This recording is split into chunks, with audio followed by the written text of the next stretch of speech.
Greetings, everybody. Right back at you here at Railroad Nail Boxing Talk.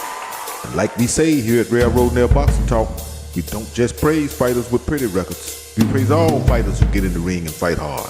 You could be 13-1, 28-6, or 19-10. If you out there knocking sweat off somebody's head, making the crowd want to come see you again, then your light will shine here at Railroad Nail Boxing Talk.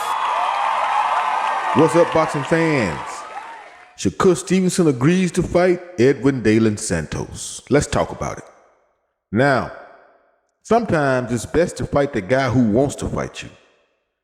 You know, I'm not saying Frank Martin didn't want to fight Shakur Stevenson, but however, we don't really know what happened because Frank ain't came out and said nothing yet, so we don't really know. Now, Edwn Delasantos been calling Shakur Stevenson out for a couple of years now. He been seeking that fight. He feel like he ready. Now, the reason why I like this fight is because Edwn Delasantos is willing to fight Shakur Stevenson. In his heart, he feel like he can beat Shakur Stevenson. I like that in a fighter. Now, I'm not saying he can beat Shakur Stevenson, but I'm saying you give yourself a better chance with confidence in the ring, and we all know that. And that's what he has against Shakur Stevenson. And I think that's what a lot of other fighters who fought Shakur Stevenson was lacking, was that confidence. The fact that they feel like they can win before they even enter the ring. And I think that Edwn Delasantos has that quality in himself. He got that.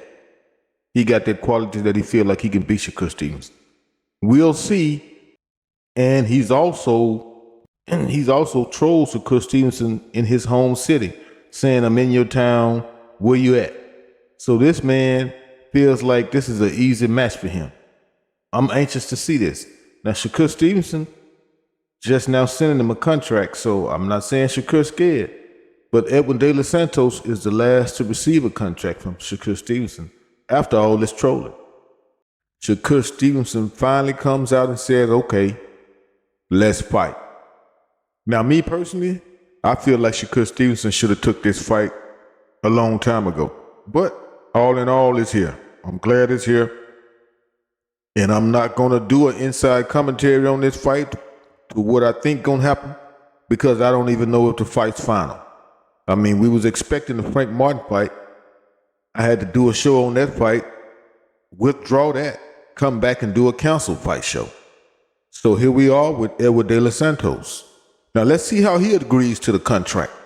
We know it's been contract problems, whether it's been with Shakur Stevenson or somebody that's coming up against him. So let's see what the contract lays out to, and let's see if these two fighters fulfill the date that they set out to fulfill. These fighters said verbally they willing to fight, but what the contract gonna look like? What can we expect? And that's what I'm waiting on here at Railroad Nail Boxing Talk. I ain't gonna jump the gun, and I ain't gonna get out here and say too much, but let's see what happens, boxing fan.